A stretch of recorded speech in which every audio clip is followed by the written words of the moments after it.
2022년 9월 8일 목요일 하나님 나라를 시작하는 말씀 묵상 시간입니다. 오늘 우리에게 주신 하나님의 말씀은 에베소서 4장 1에서 16절까지의 말씀입니다. 오늘은 젊은이 누리 사순의 조성철 오진희 집사님, 그리고 두 아들 키즈누리의 조희경, 꼬마누리 조희서 친구가 말씀을 읽어주겠습니다. 하나님의 말씀을 경청하십시오. 그러므로 주반에서 같이 내가 너희를 권하노니 너희가 부르심을 받은 일에 합당하게 행하여 모든 겸손과 온유로 하고 오래 참음으로 사랑 가운데서 서로 용납하고 평안에 매는 줄로 성령이 하나 되게 하신 것을 힘써 지키라. 몸이 하나요 성령도 한 분이시니 이와 같이 너희가 부르심의 한 소망 안에서 부르심을 받았느니라. 주도 한 분이시요 믿음도 하나요 세례도 하나요 하나님도 한 분이시니 곧 만유의 아버지시라. 만유 위에 계시고 만유를 통일하시고 만유 가운데 계시도다. 우리 각 사람에게 그리스도의 선물의 분량대로 은혜를 주셨나니 그러므로 이르기를 그가 위로 올라가실 때에 사로잡혔던 자들을 사로잡으시고 사람들에게 선물을 주셨다 하였도다. 올라가셨다 하셨은즉 땅 아래 낮은 곳으로 내리셨던 것이 아니면 무엇이냐. 내리셨던 그가 곧 모든 하늘 위에 오르신 자니 이는 만물을 충만하게 하려 하심이라.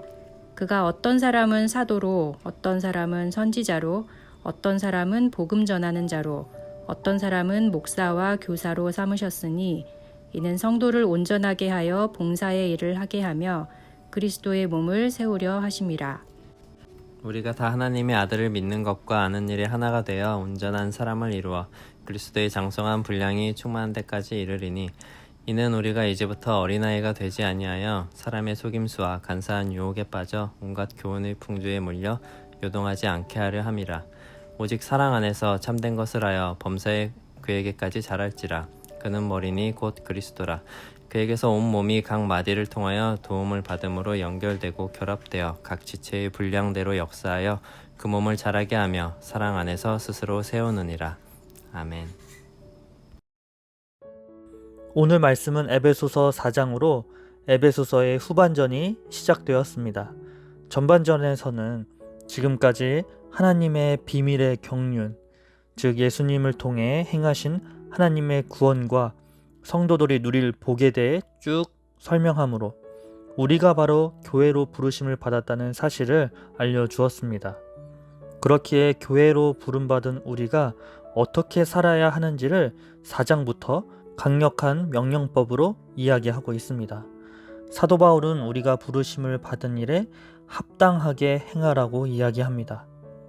예수님께서 우리를 부르신 목적이 있고 그 목적에 우리의 삶을 헌신해야 한다고 도전하고 있습니다. 예수님께서 우리를 교회로 부르신 목적은 단순히 구원받고 천국을 가게 하려는 것이 아니라는 사실을 오늘 말씀을 통해 깨닫게 됩니다. 우리가 천국행 티켓을 얻는 게 예수님의 부르심의 목적이라면 우리는 그 부르심을 받은 즉시 이 땅을 떠나는 것이 가장 합당한 삶일 것입니다.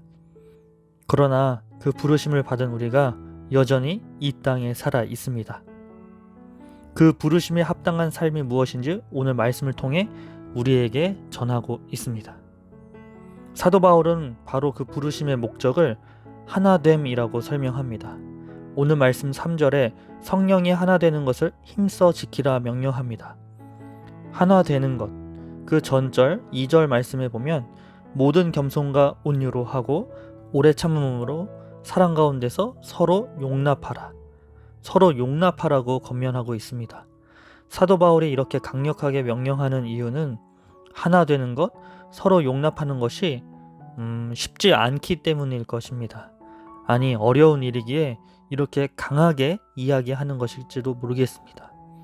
모든 것이 다른 사람들이 모여서 하나가 된다는 것은 불가능한 일에 가까운 일일 것입니다. 그러나 우리가 하나가 될 수 있는 것은 바로 하나의 부르심의 목적이 같기 때문일 것입니다. 그 목적은 우리가 온전한 교회를 세우는 것입니다. 교회의 머리가 되시는 예수님을 바라보며 각 지체인 성도들이 각각 분량대로 받은 은사를 통하여 서로 도움을 주고받고 사랑 안에서 교회를 세우고자 하는 하나님의 목적이 있기에 우리는 다르지만 그 속에서 하나를 이룰 수 있는 것입니다. 각각의 분량대로 받은 은사로 서로를 세워주며 바로 그 세워진 교회를 통해 만물을 충만하게 하시려는 하나님의 목적을 이루도록 우리를 부르셨다는 것입니다. 하나님께서 이 목적으로 우리를 부르셨다는 이 목적의식이 뚜렷해질 때 하나님 나라의 공동체가 세워지는 것입니다. 그러할 때 세상이 교회를 바라보며 교회를 통해 예수님이 살아계심을, 하나님의 나라가 실제한다는 것을 볼 수 있을 것입니다. 사랑하는 우신교회 성도님들, 오늘 말씀을 준비하며 제가 먼저 이 하나님의 부르심 앞에 다시 서게 됩니다. 구원받았습니까? 라는 질문에 네, 저는 지금 죽어서 천국에 갈 수 있습니다. 라는 대답을 하기 위해 하나님께서 배종원을 부르지 않으셨다는 것을 깨달았습니다. 오늘 말씀은 구원에 대한 결과적인 반응이 아닌 하나님의 부르심에 대한 목적을 깨우는 것임을 마음속에 되새깁니다. 하나님의 부르심에 합당하게 살아가는 저와 우신가족 여러분 모두 되시기를 축복합니다. 기도하겠습니다. 하나님, 우리를 불러주심에 감사를 드립니다. 주님의 부르심 속에 나라는 존재에 대한 회복과 더불어 온 만물에 대한 구원의 놀라운 계획이 있음을 깨닫게 됩니다. 부르심에 합당한 삶에 대한 순종이 마음 깊은 곳에서 일어나도록 성령 하나님 도와주옵소서. 먼저 그렇게 사셨던 예수님의 장성한 분량까지 이루도록 인도해 주옵소서. 그리하여 가정과 교회, 사회 온 만물 가운데 하나님의 나라가 임하고 하나됨의 목적을 이루어 주도 한 분이시요 믿음도 하나요 세례도 하나요 하나님도 한 분이심을 깨닫게 축복 내려 주옵소서. 교회의 머리 대신 예수 그리스도의 이름으로 기도드립니다. 아멘. 계속해서 오늘 말씀을 생각하며 나를 부르신 하나님의 목적에 대해 묵상하여 지경이 넓어지는 시간이 되길 소망합니다.